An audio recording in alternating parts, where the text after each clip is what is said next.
بسم اللہ الرحمن الرحیم۔ اللہ تبارک و تعالیٰ کے ببرکت نام سے شروع کرتا ہوں جو نہایت مہربان اور رحم کرنے والا ہے۔ اللہ تبارک و تعالیٰ قرآن کریم کی سورہ مؤمنون میں ارشاد فرماتا ہے، اور کیا تم یہ خیال کرتے ہو کہ ہم نے تمہیں بیکار پیدا کیا ہے اور تمہیں ہماری طرف لوٹ کر نہیں آنا؟ سامعین، کیا آپ چاہتے ہیں کہ جس دنیا کے اندر ہم جی رہے ہیں یہ ایک دھوکہ ہے، اور یہ خوبصورت اور دلکش نظر آنے والی دنیا ہماری آنکھوں پر ڈالا ہوا ایک پردہ ہے؟ اس پردے کے پیچھے کا منظر بہت ہی خوفناک اور ہیبت ناک ہے۔ جب انسان مر جاتا ہے تو اس وقت انسان کی آنکھوں سے یہ پردہ ہٹ جاتا ہے۔ تب مرنے والا انسان ایک نئی دنیا کو دیکھتا ہے جو اس کی حقیقی اور اصل دنیا ہوتی ہے۔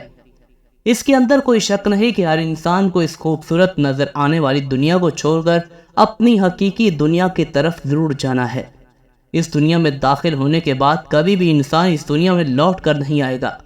محترم سامعین، کیا آپ جانتے ہیں کہ جب انسان کی موت کا وقت قریب آ جاتا ہے تو مرنے سے 40 دن پہلے انسان کے ساتھ کیا ہوتا ہے؟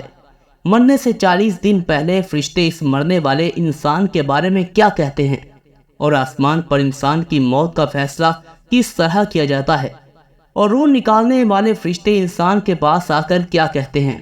سامعین، ان تمام سوالات کے جوابات قرآن و حدیث کی روشنی میں آج کی اس ویڈیو میں ہم آپ کو بتائیں گے، لہٰذا آپ سے درخواست ہے کہ ہماری اس ویڈیو کو آخر تک ضرور دیکھیے گا۔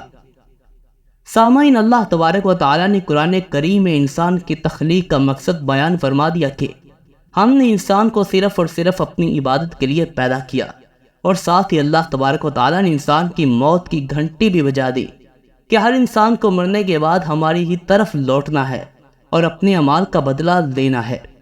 سامعین، اللہ تبارک و تعالیٰ کے عرش کے نیچے ایک درخت ہے جس کا نام سدرۃ المنتہا ہے۔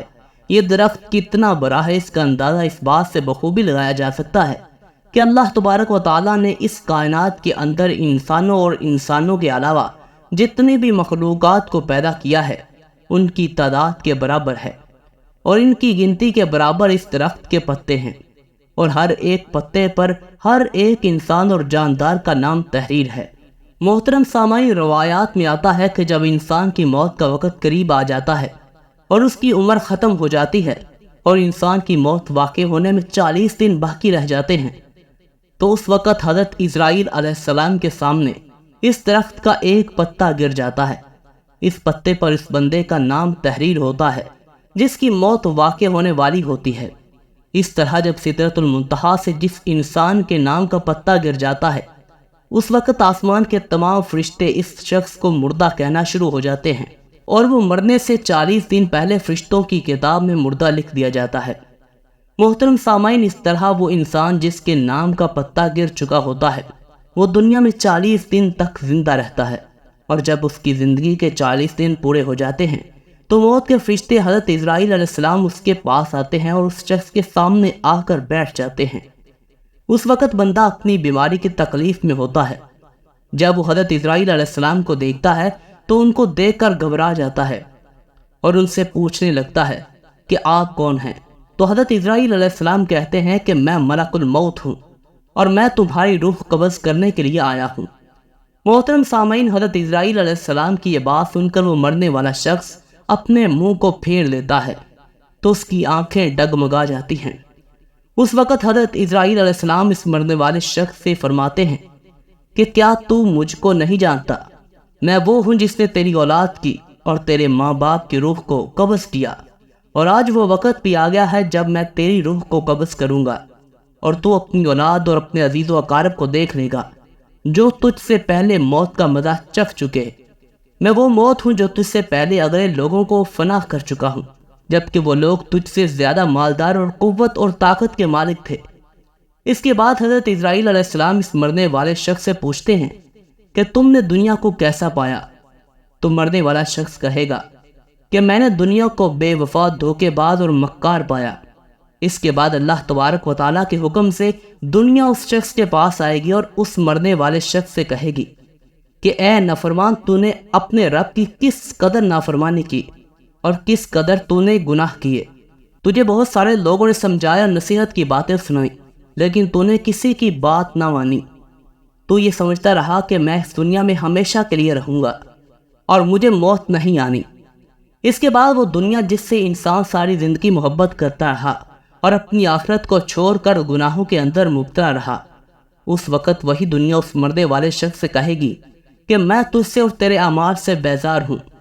پھر اس کے بعد اللہ تبارک و تعالیٰ کے حکم سے اس مرنے والے شخص کی مال و دولت اس کے سامنے آئے گی اور اسے کہے گی کہ اے نافرمان، تو نے ناحق اور ناجائز طریقوں سے مجھے حاصل کیا اور تم مجھ کو گناہوں کے اندر خرچ کرتا رہا۔ اگر تو اپنا مال غریبوں اور مسکینوں پر خرچ کرتا تو آج میں تیرے کام آتی۔ سامعین، اس کے بعد مرنے والے انسان کی زبان بند ہو جاتی ہے، اور جب مرنے والے انسان کی زبان بند ہو جاتی ہے تو اس کے بعد 4 فرشتے اس کے پاس آتے ہیں اور سلام کرتے ہیں۔ جب پہلا فرشتہ آتا ہے تو مرنے والے شخص کو سلام کرتا ہے اور سلام کرنے کے بعد اس بندے سے کہتا ہے کہ اے اللہ کے بندے، میں تیری روزی پر موکل فرشتہ ہوں۔ میں نے پوری روئے زمین میں مشرق سے لے کر مغرب تک تیرے رزق کو تلاش کیا، مگر تیری روزی کا ایک بھی لقمہ میں نے کہیں نہیں پایا۔ اس کے بعد دوسرا فرشتہ آتا ہے اور سلام کرنے کے بعد اس مرنے والے شخص سے کہتا ہے کہ اے اللہ کے بندے، میں تیرے پانی پر موکل فرشتہ ہوں۔ میں نے پوری روئے زمین میں مشرق سے لے کر مغرب تک تیرے پینے کے پانی کو تلاش کیا، لیکن تیرے پینے کے لیے مجھے ایک بھی پانی کا قطرہ نہ ملا۔ اس کے بعد تیسرا فرشتہ آتا ہے اور سلام کرنے کے بعد کہتا ہے کہ اے اللہ کے بندے، میں تیری سانس پر موکل فرشتہ ہوں۔ میں نے پوری روئے زمین میں مشرق سے لے کر مغرب تک تیری سانس کو تلاش کیا، مگر تیرے لیے ایک بھی سانس نہ پایا۔ اس کے بعد چوتھا فرشتہ اس مرنے والے شخص کے پاس آتا ہے اور سلام کے بعد کہتا ہے کہ اے اللہ کے بندے، میں تیری عمر پر موکل فرشتہ ہوں۔ میں نے مشرق سے لے کر مغرب تک تمام روئے زمین کے اندر تیری عمر کو ڈھونڈا، مگر تیری عمر کا ایک بھی حصہ نہ پایا۔ اس کے بعد نامہ اعمال لکھنے والے 2 فرشتے اس مرنے والے شخص کے پاس آتے ہیں اور اس کو اس کا نامہ اعمال دکھاتے ہیں۔ جب مرنے والا شخص اپنے نامہ اعمال کو دیکھتا ہے تو اس وقت میت کی آنکھوں سے آنسو جاری ہو جاتے ہیں اور وہ مرنے والا شخص اپنے دائیں بائیں دیکھنا شروع ہو جاتا ہے اور اپنا نامہ اعمال پڑھنے سے ڈرتا ہے۔ اس کے بعد موت کے فرشتے حضرت اسرائیل علیہ السلام اللہ تبارک و تعالیٰ کے حکم سے اس شخص کی روح کو قبض کر لیتے ہیں، اور اس طرح وہ مرنے والا شخص جو اس دنیا کو اپنا سب کچھ سمجھتا رہا، وہ اس دنیا کو چھوڑ کر اپنی حقیقی دنیا میں چلا جاتا ہے۔ اگر تو وہ مرنے والا شخص نیک ہوتا ہے تو اس کی قبر کو جنت کے باغوں میں سے ایک باغ بنا دیا جاتا ہے، اور اگر مرنے والا شخص بد کردار اور گناہ گار ہو اور اللہ تبارک و تعالیٰ کا نافرمان ہو تو اس کی قبر کو جہنم کا گڑھا بنا دیا جاتا ہے۔